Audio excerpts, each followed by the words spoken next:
Hello students, welcome to YouTube channel. जैसा कि मैंने आपसे प्रॉमिस किया था कि हम विश्वास रिलोडेड के अंदर वन शॉर्ट वीडियो लेक्चर्स, ठीक है, वन शॉर्ट वीडियो लेक्चर्स हम क्लास 10 के सारे साइंस के चैप्टर्स पे बनाएंगे, ठीक है, फिजिक्स और केमिस्ट्री में, जो कि 10 लेक्चर्स होंगे ऑलमोस्ट। आपको मैंने ऑलरेडी क्लियर करके रखा है ये सब।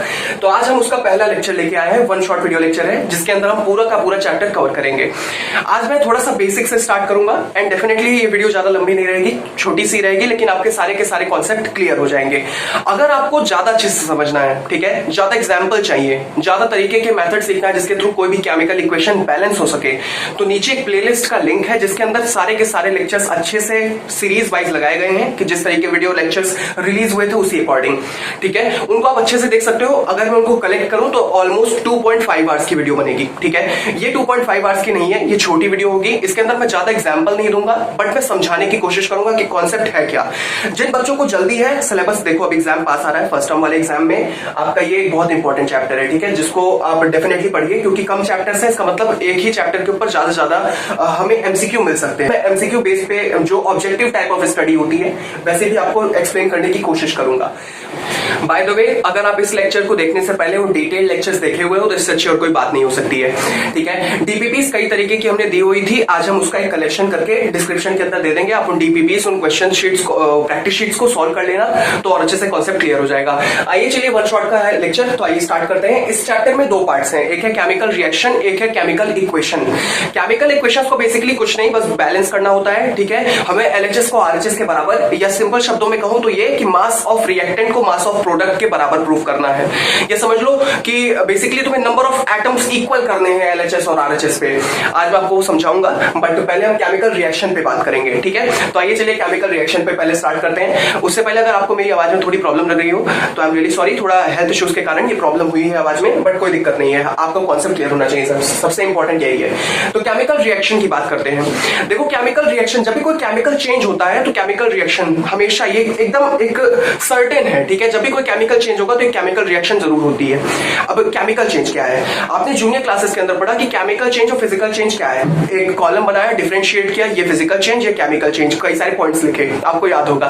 फिजिकल चेंज वो चेंज होता है जिसके अंदर फिजिकल स्टेट के अंदर, ठीक है, जो वो शेप हो गया, साइज हो गया, ठीक है, इसमें चेंज आना, इसमें चेंज आना, उसे हम फिजिकल चेंज कहते हैं। कोई नया सब्सटेंस नहीं बनता इसके अंदर, वही पुरानी चीजें हैं, बस वही, जैसे कि सॉलिड या आइस क्यूब्स का कन्वर्जन वाटर के अंदर, ये क्या है, फिजिकल चेंज है, क्योंकि वो आइस के भी फॉर्म में वाटर ही था, H2O ही था, तो ये फिजिकल चेंज है। बट केमिकल चेंज के अंदर एक नया सब्सटेंस बनता है, ठीक है, एक नया सब्सटेंस बनेगा और उसके अंदर केमिकल रिएक्शन तो जरूर होगा। केमिकल रिएक्शन के बिना केमिकल चेंजेस नहीं होते हैं, ठीक है। केमिकल चेंज मतलब कि कंपोजिशन के अंदर चेंज, किसी चीज के कंपोजिशन में चेंज हो जाना। कि तुम अगर पेपर बर्न कर दो, पेपर बर्न कर दो तो क्या होगा, वो एक केमिकल चेंज है, ठीक है। बेसिकली उसके अंदर एक नया सब्सटेंस बनता है, तो वो सारी चीजें हैं, तो केमिकल चेंज ही केमिकल रिएक्शन होती है।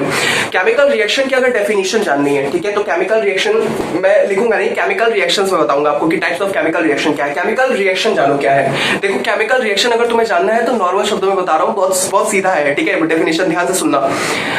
देखो, ब्रेकिंग और मेकिंग ऑफ न्यू बॉन्ड्स, ये आपके एनसीईआरटी में दिया हुआ है, ठीक है, और ये बहुत इंपॉर्टेंट लाइन भी है, ब्रेकिंग और मेकिंग ऑफ न्यू बॉन्ड्स। इससे हम समझ क्या रहे हैं। देखो, कोई बॉन्ड बना हुआ है, जैसे मान लो कि मेरे पास है HCl, ठीक है, 2HCl, तो मैं इसको तोड़ के H2+Cl2 बना दूं, ठीक है, इसको तोड़ के H2+Cl2 बना दो, क्या हो गया, ये डीकंपोजिशन रिएक्शन हो गया। देखो, अगर तुम, ये इतना डिटेल लेक्चर नहीं है, अगर तुमने पहले डिटेल लेक्चर्स देख के रखे हैं तो तुम्हें ज्यादा मजा आएगा। मैंने डायरेक्ट एक कॉन्सेप्ट घुसा दिया इसके अंदर, ठीक है, तो अगर तुम पहले वीडियो लेक्चर्स डिटेल वाले देखे हो तो ज्यादा मजा आएगा। लेकिन चलो कोई बात नहीं, अभी जानो कि कोई डीकंपोजिशन नाम की कोई चीज होती है। सुनो, तो डीकंपोजिशन रिएक्शन के अंदर मतलब बेसिकली एक रिएक्टेंट को तोड़ के हम डिफरेंट प्रोडक्ट बना देते हैं, ठीक है, डिफरेंट एक ही रिएक्टेंट रहता है, उसके अंदर प्रोडक्ट ज्यादा आते हैं, 2 या 2 से अधिक, ठीक है, तो ये डीकंपोजिशन है। अगर मान लो वही मैं यहां पे कर दूं कि H2+Cl2, तो ये मिलके बना देंगे आपका, सिंथेसिस रिएक्शन होता है, ये हो गया आपका 2HCl, ठीक है, 2HCl। तो अब मेरी बात ध्यान से सुनना, तो मैंने क्या बोला, ब्रेकिंग और मेकिंग ऑफ न्यू बॉन्ड्स। यहाँ पे ब्रेक, देखो, इसे हम तोड़कर डिफरेंट चीजें बना दिए, डिफरेंट चीजें बना दी, बस अभी समझो, बस नॉर्मल, ठीक है, नॉर्मल छोटी बातें हैं, ठीक है। और यहाँ पर हमने जोड़ के कुछ नया बना दिया, तो जोड़ के कुछ नया बनाना और कुछ पुराने वाले को तोड़ के कुछ नया बनाना, ये क्या है, ये केमिकल रिएक्शन ही है। तो ब्रेकिंग और making of new bonds is chemical reaction. ये केमिकल इक्वेशन के साथ और क्लियर होता जाएगा। जैसे जैसे आप केमिकल इक्वेशंस के अंदर घुसते चले जाओगे आपका कॉन्सेप्ट क्लियर होता जाएगा। खैर आइए बात करते हैं टाइप्स ऑफ केमिकल रिएक्शन के बारे में। ठीक है, हम डायरेक्ट जाते हैं टॉपिक के ऊपर, क्योंकि वैसे ऑलरेडी आपको पता है कि हमें छोटा सा वीडियो लेक्चर है। ठीक है, ज्यादा हम लंबा नहीं खींचना चाहते, क्योंकि अगर देखो ये भी लंबा रहेगा और डिटेल लेक्चर्स भी लंबे रहेंगे तो फिर डिफरेंस क्या रहेगा। ठीक है, चलो स्टार्ट करते हैं। ये आपके मैं बेसिकली जब मैं ये बैच बनाने के बारे में सोच रहा था, जब मैं ये बैच सोच रहा था कि हाँ ये बैच लॉन्च करते हैं, तो मैं ये सोच रहा था कि यार ये छोटा लेक्चर रखेंगे और इसके अंदर सारी की सारी चीजें क्लियर करते हुए चलेंगे, क्योंकि आपको कम समय के अंदर ज्यादा से ज्यादा चीजें अब याद करनी है, क्योंकि एग्जाम काफी पास है। आइए चलिए स्टार्ट करते हैं। तो पहले आता है कॉम्बिनेशन रिएक्शन। नंबर 1 पे कॉम्बिनेशन रिएक्शन है। वैसे और भी टाइप के रिएक्शन होते हैं जो आपकी बुक में दिए हैं, उसके अलावा भी हैं, बट हमें केवल वही पढ़ना है जो आपकी बुक के अंदर है। तो आइए पहले बात करते हैं कॉम्बिनेशन रिएक्शन की। ठीक है, कॉम्बिनेशन रिएक्शन, इसके एग्जांपल भी मैं भी आपको दूंगा। बात केवल सुनते जाओ। ठीक है, कोई स्क्रीनशॉट कुछ लेने की, कहीं देखो लिखने की जरूरत है, नोट्स बना लोगे तो ज्यादा अच्छा रहेगा, एक बार दोबारा रिवीजन हो जाएगा। नोट्स बनाने के में कोई रोक नहीं है, बट स्क्रीनशॉट और कुछ वो सब करने की जरूरत नहीं है। बस मेरी बातें सुनो, तुम्हें कॉन्सेप्ट खुद ब खुद क्लियर हो जाएगा, चैप्टर खुद ब खुद क्लियर हो जाएगा। ठीक है, तो कॉम्बिनेशन रिएक्शन क्या है? कॉम्बिनेशन वर्ड से समझो, कॉम्बिनेशन। कॉम्बिनेशन मतलब जुड़ना। ठीक है, जुड़ना, कॉम्बिनेशन। ठीक है, हम कहते हैं what a nice combination. What a nice combination मतलब क्या?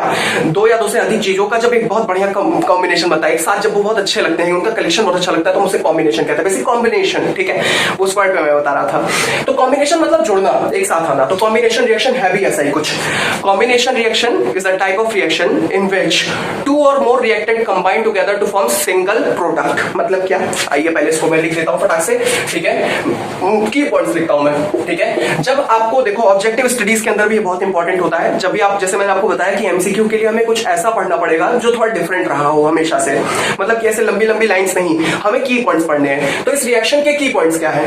इस रिएक्शन के की पॉइंट्स क्या है? मैं डेफिनेशन से की पॉइंट्स निकालता हूं, आइए आपको समझाता हूं। डेफिनेशन की पॉइंट्स ये है कि व्हेन 2 और मोर रिएक्टेंट, तो मैं यहां पे लिख देता हूं 2 और मोर। अच्छा, बहुत लोग क्या कहते हैं 2 रिएक्टेंट, नहीं, 2 और मोर होना जरूरी है, 2 से भी अधिक हो सकते हैं। ठीक है, कॉम्बिनेशन रिएक्शन को गलत मत लिख के आना, 2 नहीं, 2 केवल नहीं लिख के आओगे आपकी when 2 reactant combine together to form a single product, it's wrong. नहीं, 2 or more reactant combine together. ठीक है, 2 और मोर रिएक्टेंट। रिएक्टेंट क्या होते हैं? रिएक्टेंट क्या होते हैं? रिएक्टेंट वो होते हैं जो बेसिकली रिएक्ट करें, ठीक है, एक साथ। जैसे कि मान लो मैंने आपको दिखाया एक एग्जांपल H2 + Cl2, तो ये H2 + Cl2 थे क्या? ये मिलके 2HCl बनाए हैं, तो ये जो मिलके हुआ ये रिएक्शन हुआ है बेसिकली। ठीक है, तो उसे हम रिएक्टेंट कहते हैं। रिएक्ट करते हैं, एक प्रोडक्ट बनाते हैं। ठीक है, अभी और क्लियर होता जाएगा, ये सब बेसिक्स है, ये सब क्लियर होना चाहिए था। अगर ये आपका क्लियर है तो ज्यादा समझ में आएगा चैप्टर।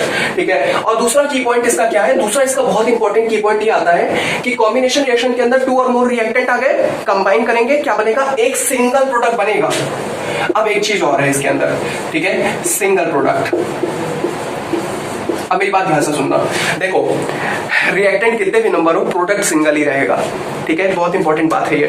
रिएक्टेंट कितने भी नंबर के हो, 2, 3, 4, 5, कुछ से मतलब नहीं, लेकिन प्रोडक्ट एक ही बनेगा, ये बहुत इंपॉर्टेंट है, इसको याद रखना। ठीक है, प्रोडक्ट सिंगल ही रहेगा, इसीलिए मैंने इसको की पॉइंट के अंदर लिखा, सिंगल प्रोडक्ट। तो हमें क्या समझ आया? Combination reaction is a type of reaction in which 2 or more reactant combine together to form a single product. मतलब कि रिएक्टेंट कई हो सकते हैं बट प्रोडक्ट एक ही रहेगा। एग्जाम्पल देख लेते हैं फटाक से, एग्जाम्पल देख लेते हैं। एग्जाम्पल है CaO, इसे हम कैल्शियम ऑक्साइड बोलते हैं, बेसिकली इसको आप क्विक लाइम भी बोलते हो। ठीक है, आप क्या बोलते हो? इसे क्विक लाइम भी बोलते हो। इसको अगर हम पानी में ऐड कर दें, इसको हम पानी में ऐड कर दें तो ये बनाएगा कैल्शियम हाइड्रोक्साइड। मेरी राइटिंग पे मत जाओ, कॉन्सेप्ट पे जाओ। ठीक है, कैल्शियम ऑक्साइड क्विक लाइम होता है। ठीक है, क्विक लाइम को अगर हम पानी में ऐड करें और स्टर कर दें तो हमें कैल्शियम हाइड्रोक्साइड मिलेगा। क्या मिलेगा? Calcium hydroxide. ये व्हाइट वॉशिंग के काम आता है। अभी मैं कैल्शियम की पूरी फैमिली के बारे में डिस्कस करूंगा जो आपके बेसिकली दिया हुआ है बुक के अंदर। मैं वही वाला टॉपिक आपको यहाँ पे अभी क्लियर करूंगा कि कैल्शियम के कितने 3 रिएक्शंस होते हैं कैल्शियम के, वो डिफरेंट टाइप के रिएक्शन भी शो करते हैं और उससे कुछ बहुत बढ़िया हमारे पास एक तरीके से कह सकते हैं आउटकम्स भी निकल के आते हैं। अभी सब डिस्कस करेंगे, don't worry about it. So calcium oxide, इसको हम क्विक लाइम बोलते हैं, पानी के साथ रिएक्ट करा, कैल्शियम हाइड्रोक्साइड बना। ये इसके साथ हीट भी रिलीज होती है, हीट भी रिलीज होती है। क्यों हीट क्यों रिलीज होती है? क्योंकि ये एक एक्सोथर्मिक रिएक्शन है, क्योंकि ये एक एक्सोथर्मिक रिएक्शन है। एक्सोथर्मिक रिएक्शन क्या? ओके, एक्सोथर्मिक भी एक्सप्लेन कर देता हूं यहीं पर मैं। एक्सोथर्मिक रिएक्शन एक ऐसी रिएक्शन होती है जिसके अंदर हीट बाहर की ओर निकलती है। Exothermic reaction is a type of reaction in which the heat is evolved. ठीक है, हीट बाहर निकलती है रिएक्शन से। जब तुम पानी को कैल्शियम हाइड्रोक्साइड ऐड करोगे, इन दोनों को जब एक साथ लाओगे तो तुम्हें फील होगा जिस बीकर के अंदर तुम ये काम करोगे वो गर्म हो जाएगा, हीट अप हो जाएगा। ठीक है, इसीलिए हम लिखे हैं यहाँ पर हीट। वैसे बाय द वे एक चीज क्लियर रखना कि इसके अंदर केवल एक ही प्रोडक्ट है, ये मैं और क्लियर करने के लिए और आपके कॉन्सेप्ट को शार्प करने के लिए लिखा हूं हीट। हीट भी इवॉल्व होगी, बट उससे मतलब आपको नहीं है। आपका मतलब ये है कि आपका ये मेन रिएक्शन है, ये आपको लिख के आना है। ठीक है, अगर आपसे पूछा जाए तो आपका ये रिएक्शन है, ये आंसर होगा आपका, लेकिन ये तो मैं आपके बस कॉन्सेप्ट पॉलिश कर रहा हूँ। ठीक है, हीट लिखा हूं। बट एक्सोथर्मिक रिएक्शन एक ऐसा रिएक्शन होता है जिसके अंदर हीट बाहर की ओर निकलेगी, हीट बाहर की ओर निकलेगी। जैसे कि जिस बीकर के अंदर आप ये रिएक्शन करोगे वो बीकर गर्म हो जाएगा। ठीक है, तो ये एक्सोथर्मिक। एक और एग्जांपल दे देता हूं, H2 प्लस Cl2, वही सेम चीज 2HCl। इसको हम एक और रिएक्शन के नाम से जानते हैं, सिंथेसिस रिएक्शन। एक डिफरेंट टाइप की रिएक्शन है, वो आपकी बुक में नहीं दिया है और ना ही आपका उससे कोई मतलब है, लेकिन जान लो कि सिंथेसिस रिएक्शन जिसको हम डायरेक्ट कॉम्बिनेशन रिएक्शन भी बोलते हैं, आप जानना चाहो तो जा सकते हो। बट ये आप क्या देख रहे हो, यहाँ पे दो या दो से ज्यादा दो रिएक्टेंट है, कंबाइन करके एक सिंगल प्रोडक्ट बनाए हैं, बात खत्म। बस कॉन्सेप्ट क्लियर होना चाहिए। ठीक है, और कोई अगर एग्जाम्पल देखना हो आपको, एग्जाम्पल आप ये भी देख सकते हो कि H2 प्लस S ये मिलके क्या बना है हमारे पास, हाइड्रोजन सल्फाइड H2S। ठीक है, और बहुत सारे एग्जाम्पल मैं दे सकता हूँ आपको, बहुत सारे। तो हमने पढ़ लिया कॉम्बिनेशन रिएक्शन। हमने उसमें क्या आपको क्या बताया, उसके अंदर हमने ये बताया कि दो या दो से ज्यादा रिएक्टेंट कंबाइन किए हैं, एक सिंगल प्रोडक्ट बनाए हैं। उसके बहुत सारे और एग्जाम्पल हो सकते हैं, जैसे कि कार्बन का ऑक्सीजन के साथ मिलना बन जाएगा कार्बन डाइऑक्साइड, पानी का ऑक्सीजन के साथ मिलना, ठीक है, बन जाएगा 2 मोल्स ऑफ H2O। ठीक है, बेसिकली बैलेंस नहीं हुआ, यहाँ पे आप 2 लगा दीजिए, बैलेंस हो गया। तो बैलेंसिंग भी अभी मैं आपको सिखाऊंगा इसी वीडियो लेक्चर के अंदर, बट अभी बस इतना जानो। ठीक है, तो ये सब क्या है, ये सब किसके एग्जांपल है, कॉम्बिनेशन रिएक्शन के। दो रिएक्टेंट कंबाइन करके एक सिंगल प्रोडक्ट बनाए, बात खत्म। ठीक है, तो उसके कई एग्जांपल हो सकते हैं। अब बात करते हैं डीकंपोजिशन रिएक्शन की। तो डीकंपोजिशन रिएक्शन इसी का उल्टा है, जस्ट अपोजिट है कॉम्बिनेशन का।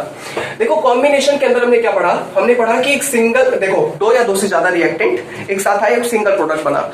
डीकंपोजिशन के साथ उल्टा है। डीकंपोजिशन के साथ क्या है, लिख देता हूं पहले यहां पर, डीकंपोजिशन रिएक्शन। ठीक है, आओ चलो स्टार्ट करते हैं। डिकम्पोज आपने कई बार सुना होगा बायोलॉजी के अंदर। ठीक है, आपने सुना होगा कि बेसिकली कुछ माइक्रो ऑर्गेनिज्म होते हैं डिकम्पोज मतलब टूटना, मतलब टूटना। अब अच्छा, मैं एक आपको बहुत इंपॉर्टेंट कॉन्सेप्ट बताऊंगा, इसको याद रखना, ये आपको काफी हेल्प करेगा एग्जाम के अंदर। देखो एक्सोथर्मिक हमेशा कॉम्बिनेशन के साथ एक कॉम्बिनेशन बना के चलते हैं। ठीक है, कॉम्बिनेशन बना के चलते हैं। आप मोस्टली ये देखोगे कि कॉम्बिनेशन रिएक्शन जहां पे हो रहा है वहां पे एक्सोथर्मिक रिएक्शन हो रहा है। मतलब वहां पे हीट, मतलब एनर्जी, हीट क्या है, एनर्जी ही तो है, हीट एक एनर्जी ही तो है, तो वो एनर्जी बाहर की ओर निकाल रहा है।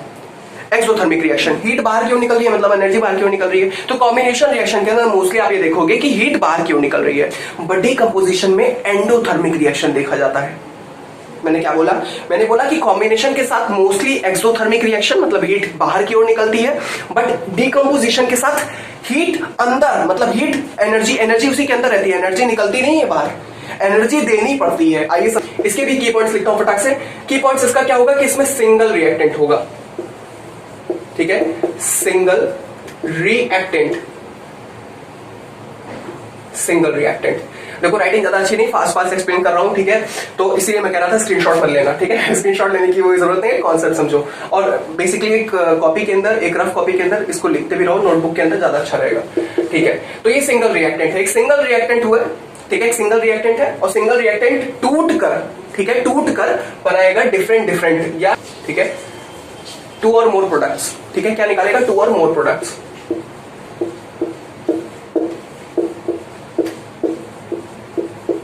ऑलराइट, ठीक है, 2 और मोर प्रोडक्ट्स। तो ये थे इसके की पॉइंट्स। की पॉइंट्स क्या है कि सिंगल रिएक्टेंट है, टूटकर डिफरेंट प्रोडक्ट्स बनेंगे। 2 या दो या दो से अधिक प्रोडक्ट बन सकते हैं। ठीक है, 2 or more products. Alright, decomposition reaction का एग्जांपल देख लेते हैं फटाक से। एग्जाम्पल इसका क्या होगा, एग्जाम्पल मैं इसका आपको थर्मल डीकंपोजिशन के अंदर देता हूं। डीकंपोजिशन कई तरीके के होते हैं, ये मैंने डिटेल लेक्चर के अंदर एक्सप्लेन करके रखा है। ठीक है, मैं यहाँ पे भी एक्सप्लेन कर देता हूँ थोड़ा सा। देखो डीकंपोजिशन रिएक्शन 3 तरीके के होते हैं मोस्टली आपके सिलेबस के लिए। Thermal decomposition reaction, photo decomposition reaction, electrical decomposition reaction. ठीक है, इलेक्ट्रिकल डिकम्पोजिशन रिएक्शन या इलेक्ट्रिक कुछ ऐसे करके है, बट वो यही है, ठीक है, इलेक्ट्रिसिटी उसका इलेक्ट्रोलाइसिस, ठीक है, वहां पे वाटर मॉलिक्यूल्स के टूटने को हम एक बहुत बेहतरीन एग्जांपल समझते हैं, ठीक है, H2O के टूटने को H2+O2, तो बेसिकली इलेक्ट्रिकल डिकम्पोजिशन है। थर्मल डिकम्पोजिशन का एग्जांपल देखो फटाक से, तुम थर्मल डिकम्पोजिशन है आपका कैल्शियम कार्बोनेट का टूटना। कैल्शियम कार्बोनेट अगर आप तोड़ो, ठीक है, CaCO3, अगर आप इसको तोड़ोगे तो क्या बनेगा, कैल्शियम ऑक्साइड प्लस CO2। ध्यान से देखो, ऑक्सीजन के 3 मॉलिक्यूल्स, एक ऑक्सीजन यहाँ पे आ गया, कैल्शियम एक यहाँ पर, और ऑक्सीजन 2 यहाँ पर, और कार्बन एक यहाँ पर, ठीक है, ये रिएक्शन। इसके अंदर आपको हीट देना पड़े, इसके अंदर आपको एनर्जी देनी पड़ेगी, एनर्जी देनी पड़ेगी, थर्मल डिकम्पोजिशन। आप इसको जब गर्म करोगे, इसको हम लाइमस्टोन बोलते हैं, क्या बोलते हैं, इसको हम बोलते हैं लाइमस्टोन, ठीक है, कॉन्सेप्ट बस ऐसे नोट करते जाओ फटाक से, इसको हम लाइमस्टोन बोलते हैं। अच्छा, लाइमस्टोन को क्या होगा, ये जो कैल्शियम कार्बोनेट है, कैल्शियम कार्बोनेट को जब आप हीट अप करोगे, जब आप इसको हीट अप करोगे तो आपको calcium oxide plus carbon dioxide मिलेगा, ठीक है, बहुत इंपॉर्टेंट कॉन्सेप्ट था ये। क्या था कि कैल्शियम कार्बोनेट को जब आप हीट अप करोगे तो कैल्शियम ऑक्साइड और आपको क्या मिलेगा, तो यहाँ पे यही मुझे आपको समझाना था, तो इसे हम थर्मल डिकम्पोजिशन, ठीक है, thermal decomposition reaction, TDR, thermal decomposition reaction इसको हम कहते हैं, ठीक है, इसके अंदर आपको हीट लगानी पड़ेगी, हीट लगानी पड़ेगी, ठीक है।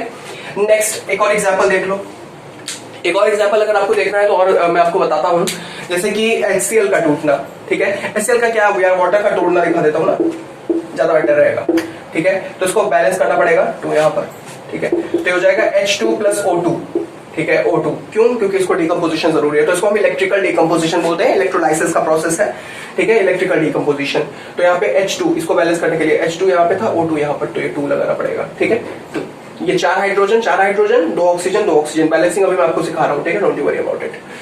ऑलराइट, वैसे टूट सकता था, कोई दिक्कत नहीं थी, लेकिन अगर H2 यहाँ पे रहता तो O एग्जिस्ट नहीं करता, O2 एग्जिस्ट करता है, ठीक है, तो ये सब होता है, इसे हम इलेक्ट्रिकल डिकम्पोजिशन रिएक्शन बोलते हैं, ठीक है, क्या EDR बोलते हैं इसको, इलेक्ट्रिकल डिकम्पोजिशन रिएक्शन। अच्छा, एक होता है AGVR, ठीक है, फोटो डिकम्पोजिशन रिएक्शन होता है, वो मैं आपको दूंगा नहीं, 2 एग्जांपल इनफ है, ठीक है, इन एग्जांपल को आप नोट करो।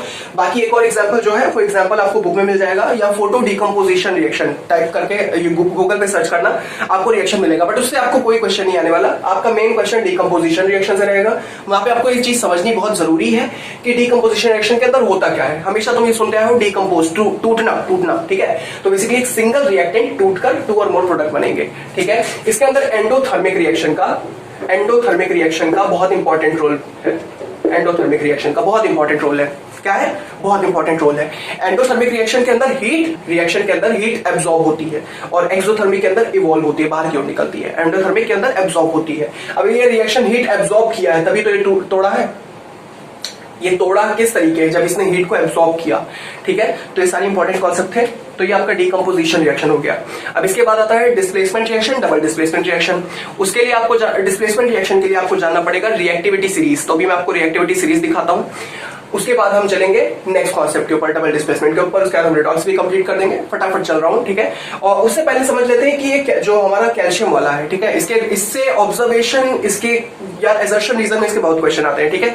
ऑब्जर्वेशन आपसे पूछेगा या आपसे डिफरेंट चीजें पूछेगा, तो आइए पहले कैल्शियम की बात कर लेते हैं, फिर चलते हैं डिस्प्लेसमेंट और इस सब पे, ठीक है। चलिए फिर फटाक से स्टार्ट करते हैं। चलिए तो बात करते हैं कैल्शियम के बारे में, ठीक है। तो कैल्शियम नॉर्मली अगर मैं आपको बताऊं तो कैल्शियम ऑक्साइड कैसे बना है, ठीक है, क्विकलाइम में आपको पता है, कैल्शियम प्लस ऑक्सीजन, ठीक है, डेफिनेटली मिक्स हुआ है। तो कैल्शियम ऑक्साइड को हम क्विकलाइम बोलते हैं, सबके मेन आप याद रखना नाम।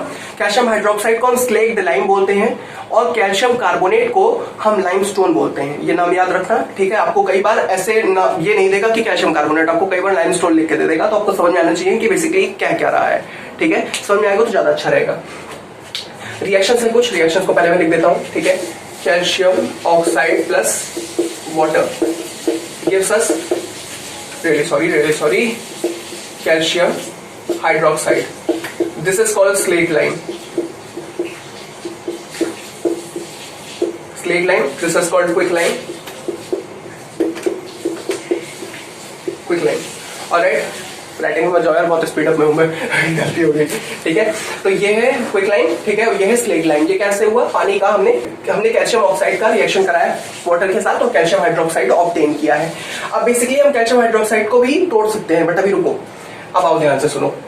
जब हम कैल्शियम हाइड्रोक्साइड को, ठीक है, कैल्शियम हाइड्रोक्साइड को रिएक्ट कराते हैं कार्बन डाइऑक्साइड के साथ तो हमारा बनता है calcium carbonate plus water.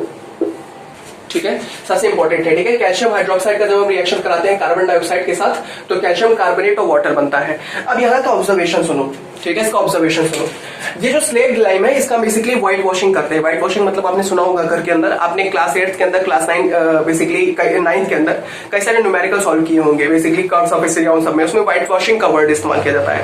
White washing basically white colour का, ये स्लेट लाइम एक व्हाइट कलर का एक सब्सटेंस होता है जिसको हम बेसिकली वॉल पे अप्लाई करते हैं तो 2-3 दिन बाद बहुत शाइनी फिनिश आती है, वो कैल्शियम कार्बोनेट होता है, इसे हम लाइमस्टोन कहते हैं। ठीक है, ये है कॉन्सेप्ट, ये है कॉन्सेप्ट। तो हम क्या करते हैं उसके अंदर कैल्शियम, हमारे पास कैल्शियम ऑक्साइड होता है, हम पानी में मिलाते हैं, स्लेग लाइम बनाते हैं, स्लेग लाइम को वॉल पे अप्लाई कर देते हैं और 2-3 दिन बाद वो लाइमस्टोन में कन्वर्ट होता है। क्यों? क्योंकि उसके साथ कार्बन डाइऑक्साइड सराउंडिंग की रिएक्ट कर जाती है और वाटर इवेपोरेट कर जाता है, बस। तो यहां से ऑब्जर्वेशन क्या? ऑब्जर्वेशन ये है कि बेसिकली जो व्हाइट वॉशिंग के लिए सब्सटेंस इस्तेमाल होता है वो ये सब है। व्हाइट वॉशिंग का जो डिटेल आपको मैंने समझाया इसको याद रखना बस।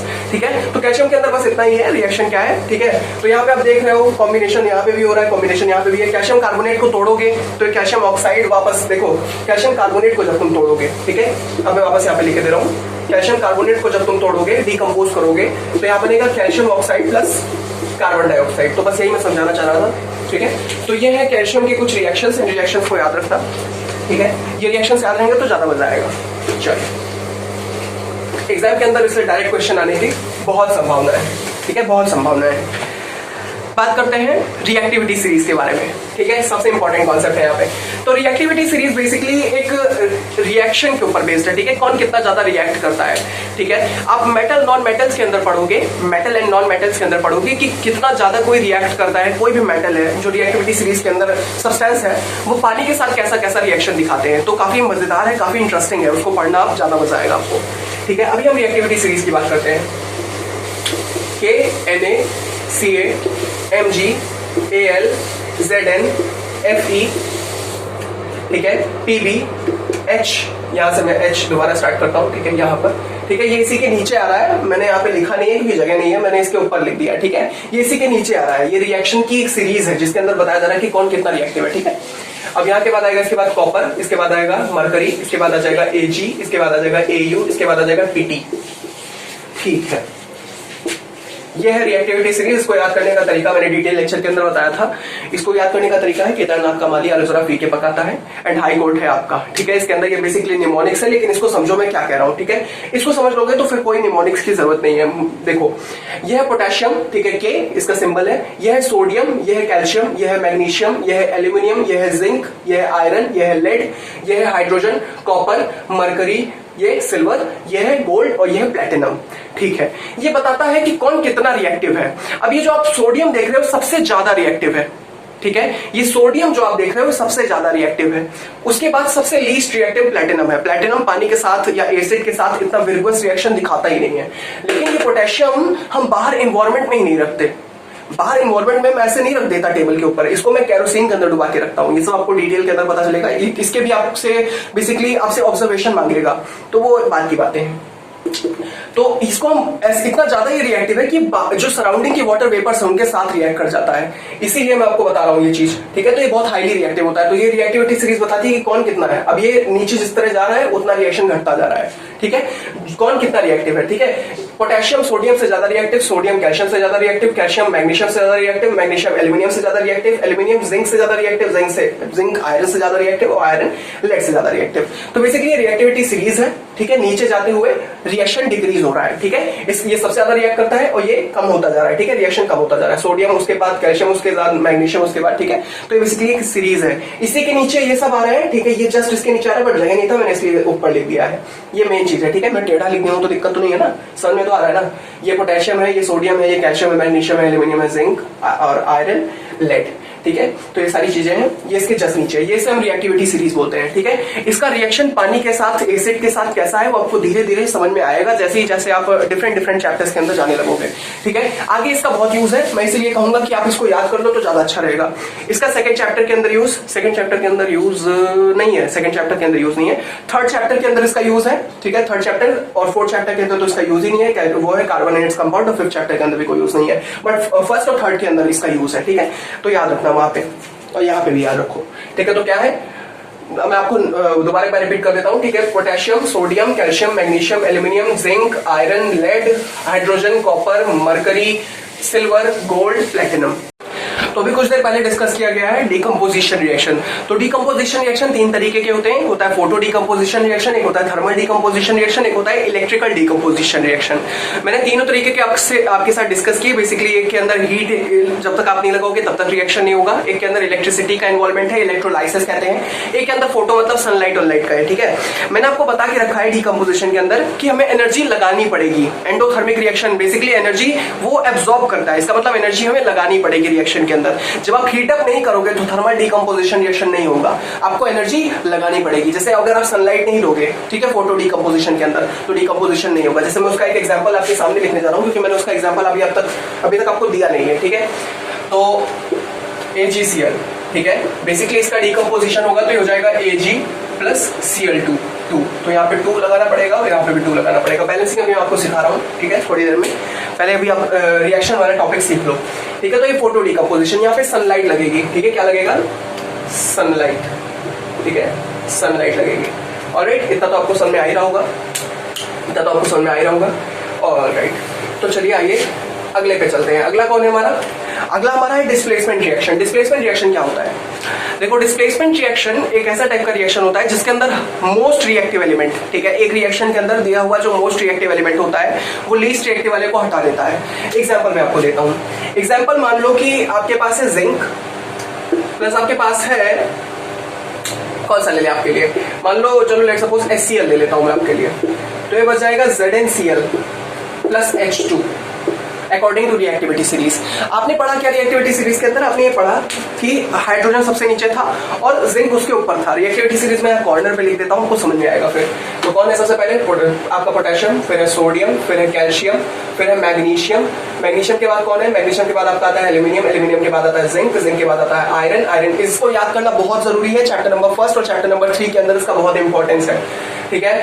तो aluminium, zinc, iron, lead, hydrogen, copper, mercury.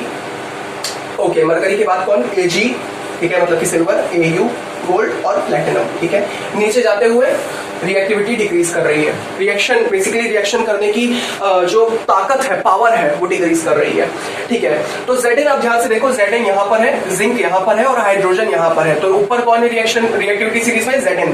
तो Zn क्या करेगा? हाइड्रोजन को डिस्प्लेस कर देगा। बस यही है डिस्प्लेसमेंट रिएक्शन, यही है डिस्प्लेसमेंट रिएक्शन। मोस्टली स्टूडेंट मुझसे यही पूछते हैं, ठीक है, मोस्टली जो मेरे जूनियर्स हैं मुझसे यही पूछते हैं कि इसको हम कैसे एक्सप्लेन करेंगे, किन शब्दों में एक्सप्लेन करेंगे। तो वही जो भी मैंने आपको बताया, the most reactive element in any kind of reaction will displace the least reactive element. सीधी बात है यार, मोस्ट रिएक्टिव एलिमेंट कौन था? यहाँ पे जिंक था, लीस्ट रिएक्टिव कौन था? हाइड्रोजन था, उसको डिस्प्लेस कर दिया उठा के। वो लोग क्या, मैंने एक ऐसा रिएक्शन देख लिया कि मैं हैरान रह गया, उसने ये वाला डिस्प्लेस कर दिया। ये मत करना, ठीक है, ये वाला डिस्प्लेस करना है आपको। इतना तो कोई प्रॉब्लम नहीं होगा भाई, इतना सबको पता होगा, ठीक है। ये आपका है और ये आपका है, ठीक है। तो इसीलिए मैं कह रहा था आपसे, अब देखो इसको बैलेंस करना बहुत इंपॉर्टेंट है। यहाँ पे मैं 2 लगा देता हूँ, ठीक है। तो ये हो गया Cl2, यहाँ पे Cl2 हो जाएगा, तो ये Zn, और यहाँ पे भी 2 लगाना पड़ जाएगा, ठीक है। तो ये बैलेंसिंग है, अभी मैं आपको सिखा रहा हूँ थोड़ी देर में, ठीक है। जो मैं आपको बता रहा था बहुत इंपॉर्टेंट है, ठीक है। तो इतना आपको पता होना चाहिए। अगर आपने बेसिक्स देखे हैं तो ये लेक्चर देखने में अलग ही मजा आ रहा होगा, क्योंकि आप मेरे साथ रिस्पॉन्स कर रहे होगे, आप मेरे साथ बता रहे होगे अब इसके आगे ये, अब इसके आगे ये, ठीक है। तो ये बहुत इंपॉर्टेंट है, ठीक है। मैं भी जब भी कभी पढ़ाई करता हूँ, ठीक है, उसके बाद जब मैं रिविजन लेक्चर देखता हूँ या कुछ देखता हूँ तो मैं भी ऐसे ही रिस्पॉन्स टाइप का दिया करता हूँ, बीच बीच में बोला करता हूँ, नहीं सर अब ये, ठीक है। तो ऐसा बहुत इंपॉर्टेंट है, बहुत मजा आएगा, ठीक है। जब आप दे लो आंसर तो ज्यादा मजा आएगा। तो डिस्प्लेसमेंट रिएक्शन मैंने आपको समझा दिया है, उसका सोल आपको समझ में आ गया है, बस मेन कॉन्सेप्ट उसके अंदर समझ लो, ठीक है। डिस्प्लेसमेंट का मेन की पॉइंट समझ लेते हैं, चलिए, ठीक है। डिस्प्लेसमेंट रिएक्शन, डिस्प्लेसमेंट रिएक्शन की बात करते हैं। सो डिस्प्लेसमेंट रिएक्शन के की पॉइंट्स क्या है? मोर रिएक्टिव एलिमेंट, ठीक है, more reactive element displaces the least reactive element. बस इसका यही मेन पॉइंट है, ठीक है, displaces the least reactive element. ये इसका मेन टॉपिक है, ठीक है, यही है इसका मेन, इसका समझ लो सोल यही है, ठीक है, least reactive element, ठीक है, बस यही है इसका मेन पॉइंट, ठीक है। मोर रिएक्टिव जो एलिमेंट रहेगा वो डिस्प्लेस कर देगा लीस्ट रिएक्टिव को। जैसे मान लो मेरे पास है कैल्शियम कार्बोनेट, कैल्शियम कार्बोनेट नहीं, ठीक है, वो तो ऑलरेडी हाईली रिएक्टिव है। मैं कोई और एग्जांपल ले लेता हूँ, जैसे कि AlCl3 होगा, ठीक है, तो समझ में आ रहा होगा आपको क्या है मेन, यही है टॉपिक कि जो मोर रिएक्टिव एलिमेंट है वो डिस्प्लेस कर देगा लीस्ट रिएक्टिव को। और एग्जांपल आइए देख लेते हैं। अब जैसे एक एग्जांपल ये है, ठीक है, जैसे कि मेरे पास है कॉपर सल्फेट CuSO4, ठीक है, और प्लस मेरे पास है आयरन, तो मुझे क्या रिएक्शन देखने को मिलेगा, मुझे देखने को मिलेगा कि FeSO4। पहले तो आप ध्यान से यहाँ पे देखो, Fe कहाँ पर है, Fe यहाँ पर है, मतलब कि फेरस आयरन, ठीक है, और आपका कॉपर कहाँ पे है, कॉपर यहाँ पर है, तो कौन कौन किसको डिस्प्लेस करेगा, आयरन डिस्प्लेस कर देगा कॉपर को, ठीक है, तो ये हो गया CuSO4 प्लस कॉपर, ठीक है। वो चीज कहीं मर नहीं जाती, वो चीज गायब नहीं हो जाती है, ठीक है। जैसे मान लो मैंने किसी को डिस्प्लेस किया, मैंने उठा के उसको डिस्प्लेस किया, तो मैंने डिस्प्लेस किया यार, उसको खत्म नहीं किया, तो कॉपर रहेगा, ठीक है, प्लस कॉपर आप लिखोगे, ठीक है, ये बहुत इंपॉर्टेंट है। ये चीज अगर आप भूल गए तो आपके मार्क्स 0, खत्म, टाटा बाय बाय, ठीक है, बहुत इंपॉर्टेंट है। मतलब कोई चीज भाग नहीं जाती है रिएक्शन में, सारे कंपोनेंट्स रहते हैं, बट वो कंपोनेंट्स डिस्प्लेस हो गए हैं तो अलग हो जाएंगे, बात खत्म। ऑलराइट, तो मैंने आपको 2 एग्जांपल दे दिए हैं, 2 एग्जांपल के थ्रू मैंने आपको ये समझा दिया कि मोर रिएक्टिव एलिमेंट डिस्प्लेस कर देगा लीस्ट रिएक्टिव एलिमेंट को। तो बस इतना ही कॉन्सेप्ट था इसके अंदर। आइए चलते हैं, बात करते हैं डबल डिस्प्लेसमेंट के अंदर। तो डबल डिस्प्लेसमेंट में भी ज्यादा कुछ खास नहीं है, डबल डिस्प्लेसमेंट के अंदर इंटरचेंज ऑफ आयन होते हैं, ठीक है, उलट फेर होती है। आइए समझाता हूँ। सो अब बात करते हैं डबल डिस्प्लेसमेंट रिएक्शन की। तो डबल डिस्प्लेसमेंट में एक्सचेंज ऑफ आयंस होता है, ठीक है। क्या होता है, की पॉइंट इसका पहले मैं लिख देता हूं आपके लिए। क्या होता है, एक्सचेंज। एक्सचेंज मतलब मैंने आपका ले लिया, आप मेरा ले लो, एक्सचेंज करना, ठीक है। एक्सचेंज ऑफर्स आपने सुना होगा। तो एक्सचेंज करना है, किसका एक्सचेंज होगा, आयंस का एक्सचेंज होगा, ठीक है, या एटम्स भी आप कह सकते हो। आयंस बेसिकली चार्ज स्पीशीज होती हैं, क्लास 9 के अंदर आपने पढ़ा होगा, ठीक है। तो ये सब बात की बातें हैं, अभी मैं आप इतना डिटेल में नहीं जा सकता, एक 1 शॉर्ट लेक्चर है और पूरा चैप्टर हमें खत्म करना है, ठीक है। तो बस एक्सचेंज ऑफ आयंस होगा, एक्सचेंज होगा, इंटरचेंज भी आप कह सकते हो, ठीक है। इंटरचेंज मतलब एक दूसरे के अंदर ही बदल लेना, अदल बदल लेना। तो इसके लिए मैं एग्जांपल ले लेता हूं, बुकी वाला एग्जांपल ले लेते हैं। चलिए, तो पहले तो हम ले लेते हैं sodium sulphate plus barium chloride gives us, barium sulphate मिलेगा पहले तो, BaSO4 मिल जाएगा, प्लस हमको मिल जाएगा 2NaCl मिल जाएगा, बैलेंस हो जाएगा ना, Cl से, सही बैलेंस है।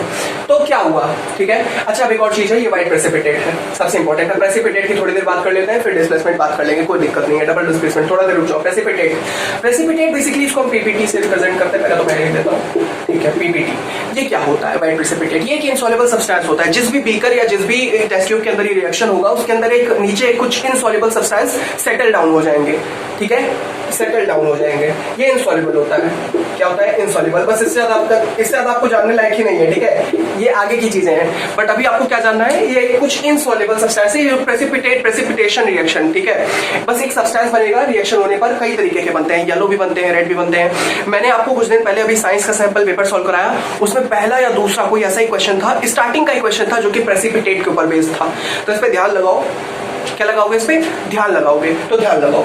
तो इनसॉल्युबल सब्सटेंस होता है ये, ठीक है, इनसॉल्युबल सब्सटेंस लिखने की क्या जरूरत है, इनसॉल्युबल होता है। इनसॉल्युबल मतलब नीचे सेटल डाउन कर जाएगा। तो बेरियम सल्फेट ये बेसिकली कोई एक इस तरीके समझो कि कोई कंपाउंड होगा, ठीक है, कोई मॉलिक्यूल्स हो, किसी चीज के कुछ ना कुछ पार्ट्स होंगे, ठीक है। जैसे मान लो कोई रिएक्शन हो रही है, रिएक्शन के अंदर कुछ प्रेसिपिटेट बन रहा है, कुछ इनसॉल्युबल बन रहा है, ठीक है, तो कुछ पार्ट होगा, वो नीचे जाके सेटल हो जाएगा, बस इनसॉल्युबल है, मतलब वो रिएक्शन के अंदर घुलेगा नहीं, बस बात यही है। बस इससे ज्यादा कुछ इसके अंदर जानने की जरूरत नहीं है, ठीक है। तो प्रेसिपिटेट यही है, ठीक है। प्रेसिपिटेशन रिएक्शन के अंदर कोई एक पर्टिकुलर रिएक्शन होगा, ये डबल डिस्प्लेसमेंट के अंदर देखने को मिलता है। प्रेसिपिटेट बनेगा, प्रेसिपिटेट इनसॉल्युबल होगा, नीचे जाके सेटल डाउन कर जाएगा, बस बात खत्म, ठीक है। प्रेसिपिटेट इनसॉल्युबल ये दोनों वर्ड एक साथ रिलेटेड है, इनको याद रखना, ठीक है। तो सेकंड या थर्ड क्वेश्चन, जो पहला ही शायद था, इसी से रिलेटेड था, तो बहुत इंपॉर्टेंट है, इसको जान लोगे तो ज्यादा अच्छा लगेगा, ठीक है। तो ये व्हाइट देखो, तो कलर ऑफ प्रेसिपिटेट ज्यादा पूछा जाता है कि व्हाइट है, रेड है, येलो है, क्या है, तो ये व्हाइट है, जो मैं आपको बता रहा हूँ ये व्हाइट है, ठीक है, ये व्हाइट है, ये BaSO4 व्हाइट होता है, ठीक है, प्लस, ऑलराइट। तो ये इसका एग्जांपल है। तो आप यहाँ पे चलो डबल डिस्प्लेसमेंट की वापस बात कर लेते हैं।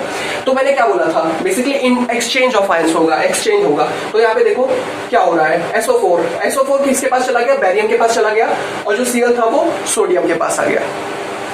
क्या हुआ, एक्सचेंज हो गया, ठीक है, एक्सचेंज ही तो हुआ है, एक्सचेंज ही तो हुआ है, बस यही था इसके अंदर, इतना ही कॉन्सेप्ट है, ठीक है, डबल डिस्प्लेसमेंट के अंदर। इसको आपको देखना नहीं पड़ेगा। देखो कैसे टाइप के क्वेश्चन बनते हैं, पहले तो इसको जानना बहुत जरूरी है, ठीक है। किसी भी चैप्टर को अगर मास्टर करना है तो 2-3 चीजें जानना बहुत जरूरी है। एक तो चैप्टर, ठीक है, चैप्टर का कॉन्सेप्ट जानना बहुत जरूरी है अगर चैप्टर को मास्टर करना है तो। दूसरी चीज, कैसे टाइप के क्वेश्चन पूछे जाते हैं एग्जाम के अंदर। तो एग्जाम के अंदर कुछ ऐसे टाइप के क्वेश्चन पूछे जाते हैं कि कई ऐसे रिएक्शंस दे दिए जाएंगे और पूछा जाएगा कि ये कौन कौन सी रिएक्शंस हैं।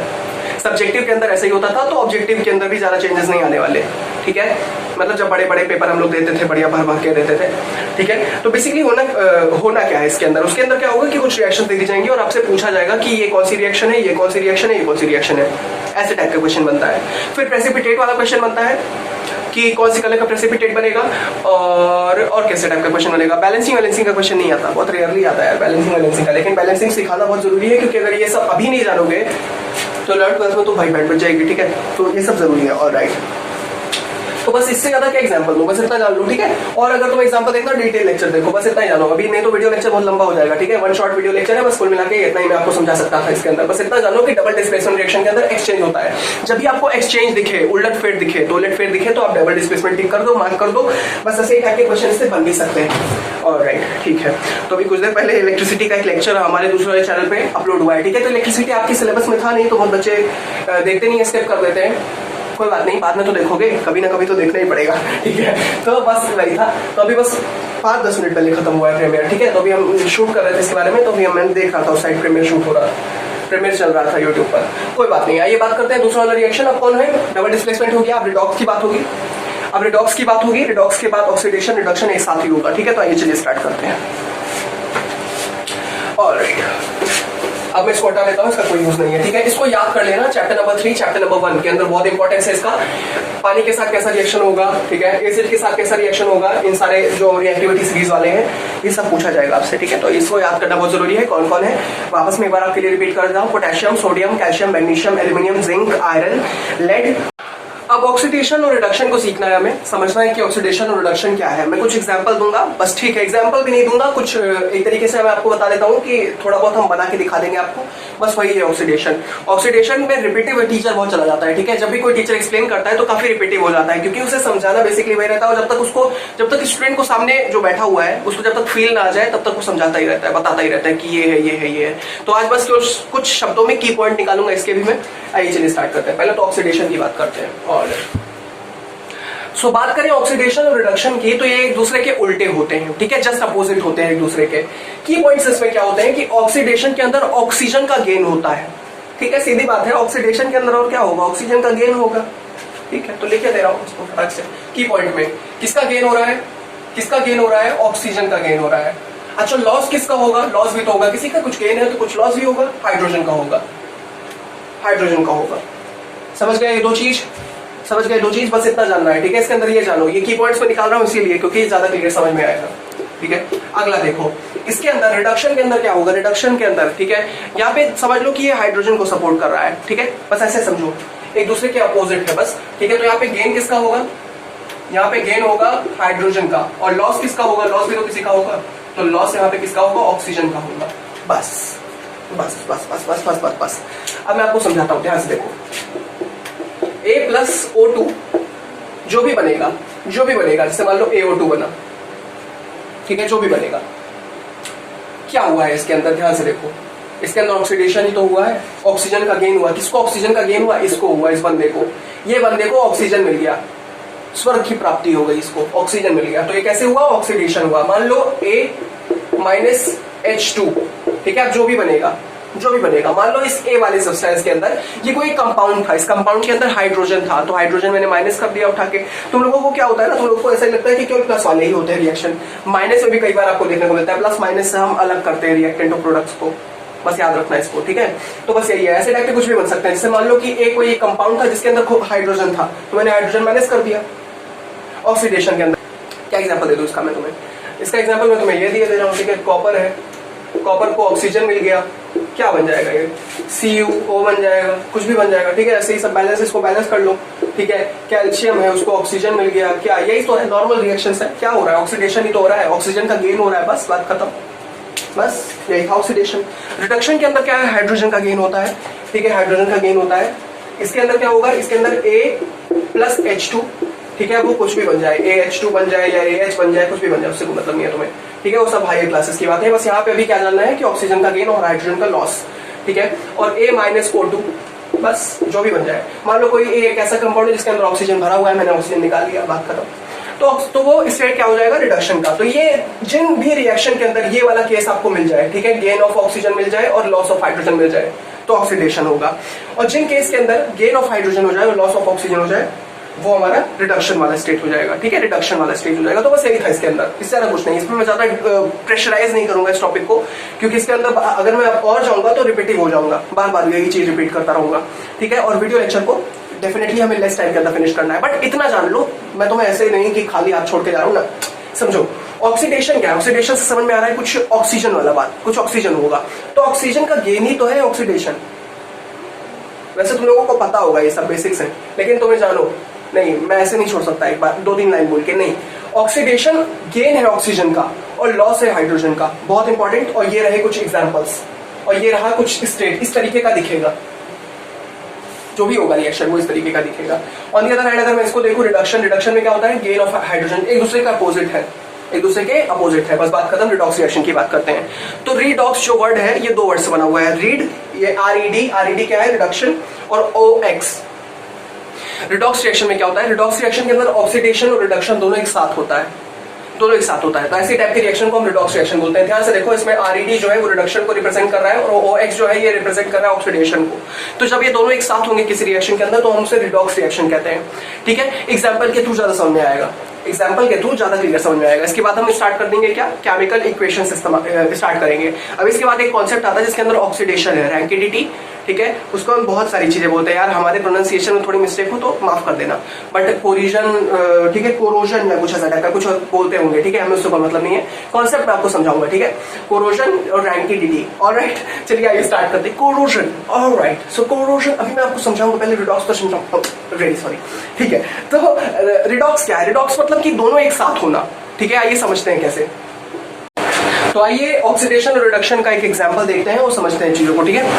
चलिए, तो ये हो गया हमारे पास कौन, कॉपर ऑक्साइड हो गया, प्लस हमारे पास है H2, ठीक है। हमारा एक रिएक्शन हुआ जिसके अंदर हमने Cu+H2O बनाया, ठीक है, Cu+H2O बनाया। बैलेंस है, कोई दिक्कत नहीं, बैलेंसिंग बाद में सीखी जाएगी, अभी रुको, ठीक है। तो इसके अंदर हमें समझाना है आपको कि ऑक्सीडेशन कहाँ हो रहा है, रिडक्शन कहाँ पे हो रहा है। ऐसे टाइप के क्वेश्चन आते हैं, ठीक है, ऑक्सीडेशन कहाँ हो रहा है, रिडक्शन कहाँ हो रहा है। आपको स्टेटमेंट वाइज ये चीजें लिखनी पड़ेगी कि इसके अंदर रिडक्शन हो रहा है, इसके अंदर ऑक्सीडेशन हो रहा है। बस इस एग्जांपल के थ्रू ये समझ जाओ, उसके बाद हम अगले टॉपिक पे चलेंगे, कोरोजन एंड रैंकिडिटी, प्रोनाउंसिएशन वाला, ठीक है। चलो, तो इसका हम ध्यान से देखते हैं। तो यहाँ पे क्या हो रहा है, यहाँ पे ध्यान से देखो, ऑक्सीजन हट गया, तो ऑक्सीजन का लॉस होना क्या होता है, ऑक्सीजन का लॉस होना रिडक्शन होता है। ऑक्सीजन का लॉस होना रिडक्शन होता है, क्योंकि उसमें हाइड्रोजन का गेन और ऑक्सीजन का लॉस, याद रखना, ठीक है। जब तक याद नहीं होगा तब तक मजा नहीं आएगा, ठीक है। तो ये क्या हो गया, ये हो गया रिडक्शन, ये हो गया रिडक्शन। अब इसको ध्यान से देखो, ये है हाइड्रोजन, यहाँ पे बन गया H2O, इसमें ऑक्सीजन दिख रहा है आपको, तो यहाँ पे क्या हो गया, यहाँ पे हो गया ऑक्सीडेशन, बस यही होता है रिडॉक्स रिएक्शन, हो गया रिडॉक्स रिएक्शन, जिसके अंदर ऑक्सीडेशन रिडक्शन एक साथ हो, बस वही रिडॉक्स रिएक्शन है। एक एग्जांपल के थ्रू आपको काफी क्लियर हो गया होगा। और भी बुक में दिए हुए एग्जांपल, उनको सॉल्व करो तुम खुद से। कैसे समझ में आया, मैंने क्या किया है, मैंने ये किया है कि किसी ऑक्सीडाइज, देखो यहाँ पे कोई किसी के पास ऑक्सीजन था, उसको ऑक्सीजन छिन गया, उसके साथ अन्याय हुआ, उसको ऑक्सीजन छिन गया, तो उसे रिडक्शन कहेंगे, ठीक है। रॉन्ग साइड ले लो, चलो ठीक है। तो यहाँ पे क्या हुआ, यहाँ पे ऑक्सीजन हटा, तो ऑक्सीजन क्या है, रिडक्शन क्या है, ऑक्सीजन का लॉस होना और हाइड्रोजन का गेन होना। यहाँ पे हाइड्रोजन का क्या हुआ है, यहाँ पे हाइड्रोजन का क्या हुआ, ऑक्सीडेशन हुआ है, ऑक्सीजन उसको मिल गया, तो ये क्या हुआ, ऑक्सीडेशन हुआ है। बहुत लोग इसमें उल्टी खोपड़ी के होंगे, उन्हें ऐसा लगेगा कि ऑक्सीजन को हाइड्रोजन मिल गया, ऐसा कैसे हो सकता है यार, इससे ऑक्सीजन छिना है तो ऑक्सीजन किसको मिला, इसको मिला ना। उल्टी खोपड़ी को चलना, सीधी बात है, ये जो दिखाया है आपको यही है ऑक्सीडेशन रिडक्शन। इसी तरीके होता है, जब भी किसी रिएक्शन के अंदर दोनों एक साथ होगा उसे हम ऑक्सीडेशन रिडक्शन रिडॉक्स रिएक्शन बोलते हैं। होते हैं, ठीक है। बस अब आइए बात करते हैं कोरोजन, ठीक है। कोरोजन आपको मैं नॉर्मली बस वर्बली समझा देता हूँ, ठीक है। बहुत टीचर्स इसको समझाते भी नहीं है, मैं आपको बस वर्बली मैं दिखा देता हूँ, समझा देता हूँ क्या होता है। देखो दोनों ऑक्सीडेशन है, दोनों ऑक्सीडेशन है। एक में ऑयल का, ठीक है, ऑयल का या किसी फैट वाले सब्सटेंस का, जैसे कि घी हो गया, ठीक है, रिफाइंड ऑयल हो गया, डिफरेंट डिफरेंट ऑयल नहीं होते हैं, उन ऑयल का जब ऑक्सीडेशन होता है तो उनका टेस्ट नहीं खराब हो जाता, उनका टेस्ट खराब हो जाता है। क्यों? क्योंकि उनका ऑक्सीडेशन हो जाता है। तो जब भी किसी फैट या ऑयल का ऑक्सीडेशन हो जाता है तो सबसे रैंकिडिटी या कुछ ऐसा टाइप का कुछ बोलते हैं। अब वो गलत में प्रोनाउंसिएशन कर रहा हो तो उसे बिल्कुल इग्नोर करिए। रैंकिडिटी या बोलो रैंसी, पता नहीं क्या बोलते थे, ठीक है, रैंकिडिटी, ठीक है। ये क्या हो रहा है, रैंकिडिटी के अंदर बेसिकली ऑक्सीडेशन होता है, किसका, फैट एंड ऑयल का होता है, ठीक है। बात करें कोरोजन की, तो कोरोजन एक ऐसा प्रोसेस होता है जिसके अंदर एसिड या मॉइस्चर एक्ट करे, ठीक है, रिएक्ट कर जाए किसके साथ, एक किसी भी सब्सटेंस के साथ। जैसे कॉपर की अगर हम बात करें तो कॉपर के अंदर ग्रीन वाली कोटिंग हो जाती है, कॉपर के अंदर ग्रीन कोटिंग हो जाती है, सिल्वर के अंदर ब्लैक कोटिंग हो जाती है, ठीक है, सिल्वर के अंदर ब्लैक कोटिंग हो जाती है, और आयरन के पास तो रेडिश ब्राउन कोटिंग हो ही जाती है, आपको पता ही है, आप ये सबसे नॉर्मल है, आप देखते ही होंगे, ठीक है, रेडिश ब्राउन कलर की कोटिंग हो जाती है, कॉपर के ऊपर ग्रीन कलर की कोटिंग हो जाती है, ठीक है। तो ये सब क्या है, ये सब कोरोजन है। इसके ऊपर मॉइस्चर या एसिड जब भी रिएक्ट कर जाता है किसी मेटालिक सरफेस के ऊपर, जैसे मान लो ये कोई मेटल की पीस है, कोई चीज है, कुछ मेटल का है, ठीक है, मैं इसको यहाँ पे छोड़ के चला गया कुछ देर के लिए, कुछ देर के लिए नहीं, बहुत दिन के लिए छोड़ना पड़ता है, ग्रेजुअल प्रोसेस, इतना मतलब ओवरनाइट नहीं है, ठीक है, ओवरनाइट नहीं है कि आपने रात में रखा और हो गया सुबह, है टाइम लगता है, ठीक है। तो मॉइस्चर अगर एसिड इसके ऊपर रिएक्ट करेंगे तो डेफिनेटली मेटालिक है, तो इसके ऊपर रेडिश ब्राउन, ठीक है। मेटल में जरूरी नहीं है कि सब पे हो, गोल्ड पे नहीं होता है, गोल्ड पे एक आता है एक्वा, वो अब मैं क्या बताऊं आपको, डिफरेंट चीजें हैं, ठीक है, वो काफी आगे मैं चला जाऊंगा, आपको अभी वो चैप्टर आपने पढ़ा भी नहीं होगा, ठीक है। तो बेसिकली गोल्ड नहीं करता, तो इसलिए कुछ ही ऐसे मेटल्स है जिसमें होता है, ठीक है, जो हाईली रिएक्टिव होते हैं, जो रिएक्ट जल्दी कर जाते हैं। तो ये आयरन है, मान लो आयरन, तो इसमें रेडिश ब्राउन कलर की कोटिंग आ जाएगी, या कॉपर है तो ग्रीन कोटिंग आ जाएगी। तो यही सारी चीजें हैं, बस ऑक्सीडेशन का गेम था। अब मैं आपको बैलेंसिंग सिखाता हूँ, बैलेंसिंग में आपको कोई एक मेथड सिखा देता हूँ बस, ठीक है। बैलेंसिंग में ज्यादा कुछ नहीं है, बस एलएचएस को आरएचएस के बराबर प्रूव करना रहता है, या law of conservation of mass को सेटिस्फाई करना होता है। Law of conservation of mass क्या है, law of conservation of mass हमारे एक बहुत ही प्यारे साइंटिस्ट ने दिया था, एक बहुत बड़े केमिस्ट थे वो, एंटोनियो लेवोइसर, वो यूरोपियन केमिस्ट थे। उन्होंने बेसिकली एक ऐसा लॉ निकाला जिसके अंदर लॉ, वो ये लॉ ये स्टेट करता है कि मास can neither be created nor can be destroyed in a chemical reaction. किसी भी केमिकल रिएक्शन के अंदर ना मास बनाया जा सकता है ना मास तोड़ा जा सकता है। एक बार बोर्ड इरेज कर देते हैं तब स्टार्ट करते हैं, ये सबको हटाते हैं। और चलो बैलेंसिंग सीखते हैं फटाक से। आवाज में थोड़ी प्रॉब्लम हुई होगी आज पूरे वीडियो के अंदर, ठीक है, रियली सॉरी, बट आपको फास्ट के अंदर बहुत जल्दी ले आया, ठीक है, चैप्टर के एंडिंग पर। अब हम बस ये टॉपिक खत्म कर देंगे, ठीक है, टॉपिक को पढ़ा के बस वीडियो एंड। आइए बात करते हैं क्या है। तो ये जो साइंटिस्ट थे, ये जो केमिस्ट थे, इन्होंने कहा कि मास को ना बनाया जा सकता है ना खत्म किया जा सकता है, तोड़ा जा सकता है। मास can neither be created nor can be destroyed. ये मास क्या है, मास क्या है, जो तुम रिएक्शन में लिखते हो कॉपर, ठीक है, उनके जितने भी आइटम वो मास होता है बेसिकली, ठीक है। कॉपर जैसे कि आप समझाते हैं, आओ तुम्हें एटॉमिक वेट सुने हो, एटॉमिक वेट, उसे हम एटॉमिक मास भी बोलते हैं। तो एक एटम का क्या होता है, वेट होता है, मास होता है, तो वही बस है, वही समझो यहाँ पर, ठीक है। तो basically mass can neither be created nor can be destroyed, मतलब जितना मास एलएचएस पे रहेगा उतना ही मास आरएचएस पे रहेगा। ये सब आपने सुन के रखा होगा क्लास 9 के अंदर डिटेल में, क्लास 9 के अंदर ये था, ठीक है। मास can neither be created nor can be destroyed in a chemical reaction, बात खत्म। ऑलराइट, कुछ इसके अंदर और भी चीजें हैं, वो ये है कि mass of reactant is equal to mass of product. क्या है, यहाँ पे लिखता हूँ, ठीक है, mass of reactant is equal to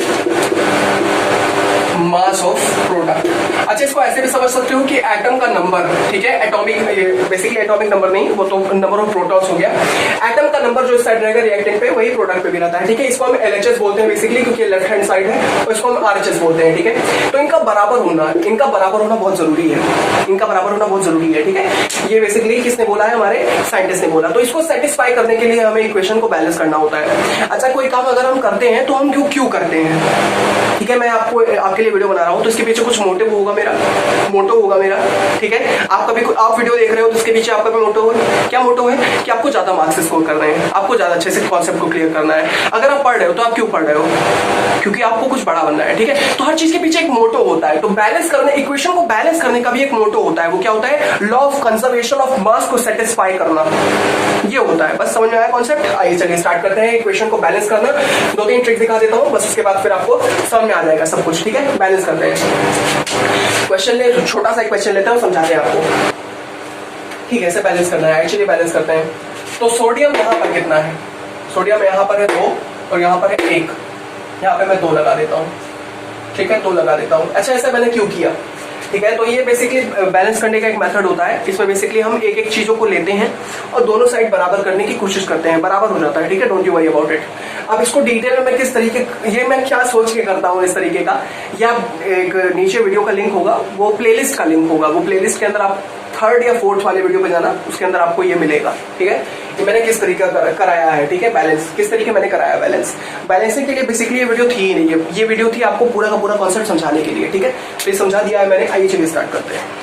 तो बैलेंसिंग के पीछे का रीजन क्या होता है ये मैंने आपको समझा दिया है, ठीक है, क्या रीजन होता है। अब बैलेंस किस तरीके करते हैं, इसके पीछे 3 मेथड्स है, वो मेथड्स आप देख लो यूट्यूब पर, ठीक है। ऑलरेडी मेरे वीडियोस ही पड़े हुए हैं कि किस तरीके यूट्यूब पर कि किस तरीके हम बैलेंस करते हैं किसी केमिकल इक्वेशन को। मैं 1-2 इक्वेशन अभी बैलेंस करा देता हूँ, ठीक है, अपने ही मेथड के थ्रू करा दूंगा, ज्यादा कोई बहुत बड़ी चीज नहीं है। बैलेंसिंग से कोई क्वेश्चन आने नहीं वाला, मैंने आपको पहले बता के रखा है, कोफिशिएंट्स पूछे जा सकते हैं, ठीक है, ऑब्जेक्टिव के अंदर। अब ऑब्जेक्टिव के अंदर जितने ज्यादा क्वेश्चन की प्रैक्टिस होगी उतना मजा आएगा।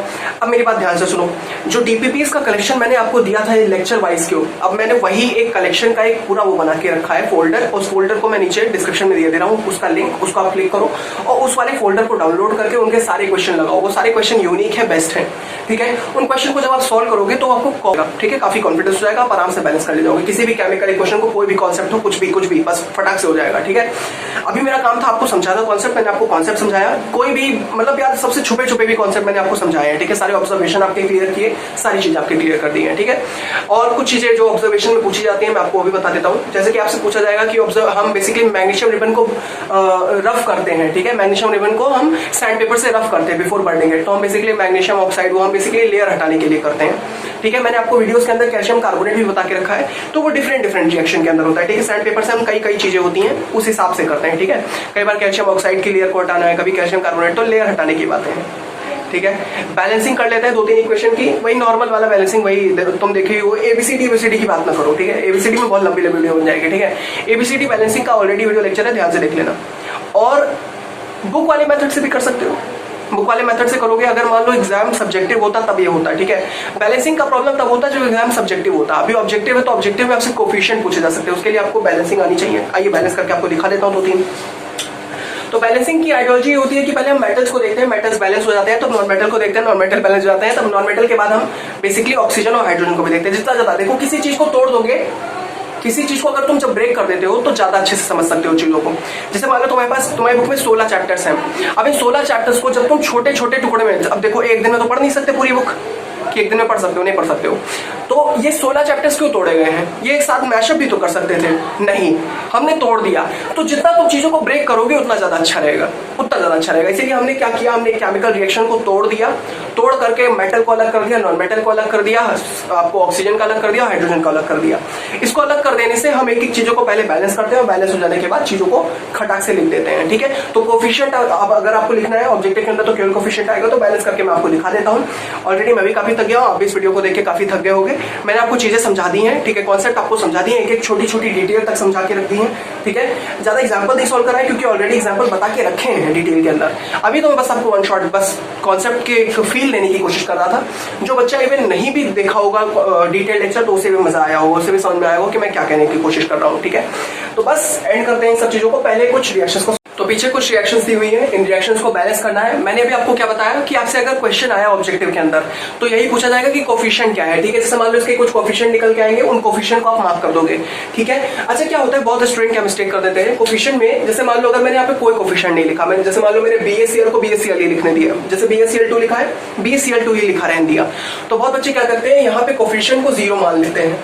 अरे 0 कैसे हो सकता है यार, हम कोफिशिएंट को पूरी वैल्यू से मल्टीप्लाई करते हैं, ठीक है। तो कोफिशिएंट 0 से मल्टीप्लाई करोगे तो पूरा कंपाउंड खत्म नहीं हो जाएगा, 0 नहीं होगा, यहाँ पे 1 होगा, ठीक है। हमेशा याद रखना। तो यहाँ पे 1, ये मिस्टेक बहुत ही छोटी सी, बहुत ही सिली मिस्टेक है, बट ये मिस्टेक बहुत ही ज्यादा इंपॉर्टेंट है आपको समझाना, ठीक है।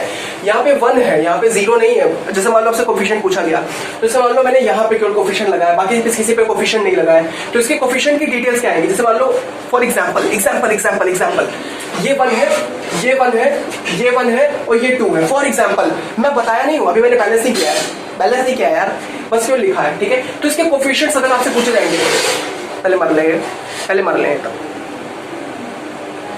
आपसे जब इसके कोफिशिएंट्स पूछे जाएंगे ऑप्शन में, तो ऐसे पूछा जाएगा, ठीक है। 1 2 3 4 ऐसे 4 ऑप्शन दिए रहेंगे, एक ऑप्शन ऐसा रहेगा 1 1 1 2, तो ये आपका करेक्ट आंसर होगा। तो इस तरीके से करना है, ठीक है, समझ में आया? ये एग्जांपल था, अभी ये बैलेंस नहीं किया मैंने, अब चलिए बैलेंस करते हैं, ठीक है। तो मतलब क्या था, कोफिशिएंट ऐसे पूछे जाते हैं कि आपसे पूछ लिया जाएगा कि इसके कितने कोफिशिएंट्स हैं, उन कोफिशिएंट्स को लिख दीजिए बस। तो यही आता है ऑब्जेक्टिव में, ऐसे टाइप के क्वेश्चन आ सकते हैं, और क्वेश्चन इससे तो कुछ बन नहीं सकता, बैलेंसिंग से और कोई क्वेश्चन बन ही नहीं सकता, बात खत्म। और बैलेंसिंग सी में पूछा भी जाता है और सब्जेक्टिव में नहीं पूछा जाता, ठीक है, छोटी चीजें हैं, ठीक है।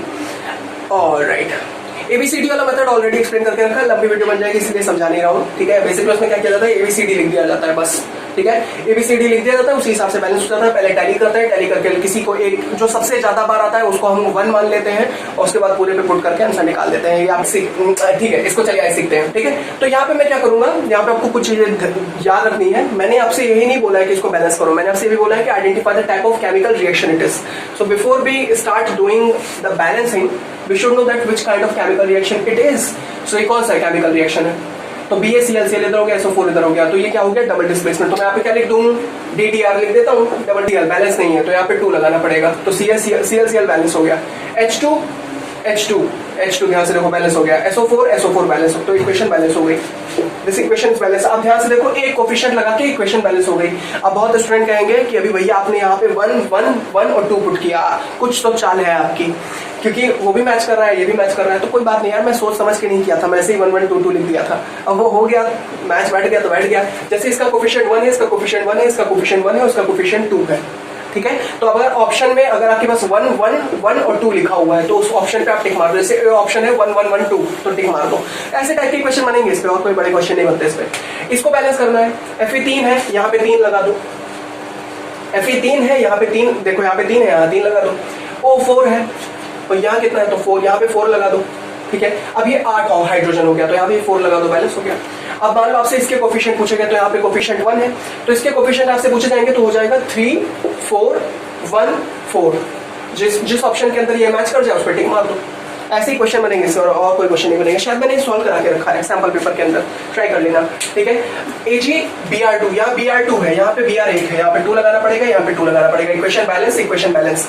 ये कौन सी केमिकल इक्वेशन है, ये रिएक्शन कौन सी है, रिएक्शन केमिकल इक्वेशन तो पता है, रिएक्शन कौन सी है।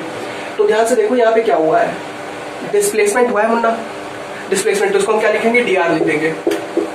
डिस्प्लेसमेंट रिएक्शन है, डिस्प्लेसमेंट हुआ, किसका डिस्प्लेसमेंट हुआ, हाइड्रोजन का डिस्प्लेसमेंट हुआ। किसने किया, आयरन ने किया। Iron is more reactive as compare to hydrogen according to reactivity series. If you have watched the reactivity series, I hope so. अगर यहाँ पे बात करूँ तो यहाँ पे क्या हुआ, डिकम्पोजिशन रिएक्शन हुआ है। ध्यान से देखो, ये हुआ है डिकम्पोजिशन रिएक्शन। यहाँ पे मैं Dr इसलिए नहीं लिखा क्योंकि ऑलरेडी मैं Dr लिख चुका हूँ। डिकम्पोजिशन रिएक्शन है, ठीक है। वो भी कौन सी डिकम्पोजिशन रिएक्शन है, ये फोटो डिकम्पोजिशन रिएक्शन है। यहाँ पे सनलाइट लगी है, तो बस इससे ज्यादा डिटेल में कोई कॉन्सेप्ट आपको एक्सप्लेन नहीं करेगा 1 शॉट के अंदर। ओवरऑल वीडियो लेक्चर खत्म हो चुका है। अब मैंने इक्वेशन बैलेंस करा दी, इक्वेशन बैलेंस क्यों करते हैं ये बता दिया, एक केमिकल रिएक्शन क्या होता है, हमने बेसिक से स्टार्ट किया, केमिकल चेंज क्या होता है, फिर केमिकल चेंज से केमिकल रिएक्शन पे आए। केमिकल रिएक्शन से जब हम समझ गए केमिकल रिएक्शन क्या है, फिर हमने टाइप्स ऑफ केमिकल रिएक्शन पढ़ा, उनके एग्जांपल्स पढ़े, एग्जांपल में क्या क्या चीजों का इस्तेमाल होता है वो सारी चीजें आपको बता दी। आगे पीछे जितने भी कॉन्सेप्ट ऑब्जर्वेशन आपसे पूछी जाती है वो बता दिया, किस तरीके के क्वेश्चन आएंगे और किस तरीके के क्वेश्चन आपसे बन सकते हैं एग्जाम के अंदर, ठीक है। जैसे मान लो ये है तो किस तरीके के क्वेश्चन होंगे, ऐसे टाइप के क्वेश्चन होंगे। ऑप्शन जैसे मान लो ऑप्शन डी ये है तो ऑप्शन डी पे आप टिक मारोगे, ठीक है। तो ये कोफिशिएंट्स है, बस समझ में आया। यहाँ पे एक बात जान लेना, यहाँ पे 0 नहीं है, ये 1 है, ठीक है। ये सब याद रखना बस, और कोई आपको रोक ही नहीं सकता, ठीक है। तो बस आपको सारा कॉन्सेप्ट एक्सप्लेन कर दिया। डीपीपी का प्लेलिस्ट बना के नीचे दे दिया है। डीपी प्लेलिस्ट क्या बनाया यार, डॉक्यूमेंट्स लगा दिए, ठीक है। बेसिकली हम कह सकते हैं डीबीपी का एक हमने कलेक्शन बनाया, कलेक्शन हम कह सकते हैं उसको क्या, फाइल है, ठीक है। फाइल है, उस फाइल को डाउनलोड कर लो, वो सारे क्वेश्चंस लगा लो, क्वेश्चंस लगाने के बाद तो कोई आपको रोक ही दे सकता, उन सारे क्वेश्चंस को सॉल्व कर लेना, ठीक है। और जब भी तुम केमिकल रिएक्शन सॉल्व करो, केमिकल इक्वेशंस को बैलेंस करो, तो वहां पे बगल में ये भी एक अपने तरफ से रख लो, अपने आप को खुश करने के लिए बगल में रख लो कि कौन सी टाइप ऑफ केमिकल रिएक्शन है। वैसे बाय द वे क्वेश्चन अगर आएगा तो आपसे ये नहीं पूछेगा कि कौन सी टाइप ऑफ केमिकल रिएक्शन है, केवल आपसे केमिकल इक्वेशन बैलेंस कराएगा। बट अगर आप ये कर लोगे तो आपको ज्यादा मजा आएगा अलग से, ठीक है।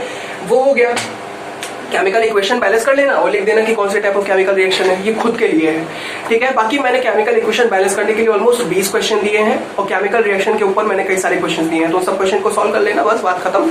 और इतना ही था इसके अंदर कॉन्सेप्ट। ये चैप्टर बहुत ही आसान था। अब हमारा लेक्चर आएगा किसके ऊपर, एसिड बेस एंड सॉल्ट के ऊपर। एसिड बेस एंड सॉल्ट के ऊपर हम सारी चीजें क्लियर करेंगे आपकी अगले वीडियो लेक्चर के अंदर, जो कि 1 महीने के अंदर ही आ जाएगा, इसी महीने के अंदर आ जाएगा, अगले महीने तक आ जाएगा। तो बस पढ़ाई करते रहिए। इतना सारा कॉन्सेप्ट जो था इसको क्लियर कर दिया है मैंने आपका। बस अब एसिड बेस एंड सॉल्ट अगले महीने अक्टूबर तक में, अक्टूबर के फर्स्ट वीक में ही आ जाएगा, ठीक है। बाकी सैंपल पेपर मंगा लो, जैसे ही तुम्हारा सिलेबस खत्म हो सैंपल पेपर मंगाओ, सॉल्व करना स्टार्ट कर दो। सैंपल पेपर कौन सा अच्छा है इसमें मैं कोई वीडियो नहीं बनाने वाला, कोई भी सैंपल पेपर यूज करो। बस मैं आपको एक बात कहूंगा कि आर्यन का सैंपल पेपर मैंने यूज किया था लास्ट ईयर। हाँ, आर्यन का सैंपल पेपर यूज किया था मैंने, ठीक है, कोई प्रमोशन नहीं है। आर्यन का सैंपल पेपर उठाया आ गया था, ठीक है। वन डे बिफोर वाला एग्जाम वाला पेपर उठा आया है, ठीक है, एकदम सेम वही पेपर आ गया था। तो बस वही चीजें हैं, आर्यन का इस्तेमाल करो, एडुकार्ड का इस्तेमाल करो, किसी का भी इस्तेमाल करो, मेरा क्या जाता है, ठीक है। कौन सा मैंने बनाया है जो भी इस्तेमाल करना है इस्तेमाल करो। बस कॉन्सेप्ट यही रहेगा, वो भी वही समझा रहे हैं, मैं भी वही समझा रहा हूँ, बात खत्म। आपको भी वही समझना है, ठीक है। तो बस तब तक के लिए पढ़ाई करते रहिए, कॉन्सेप्ट आपके क्लियर हो गए। All the very best, thank you.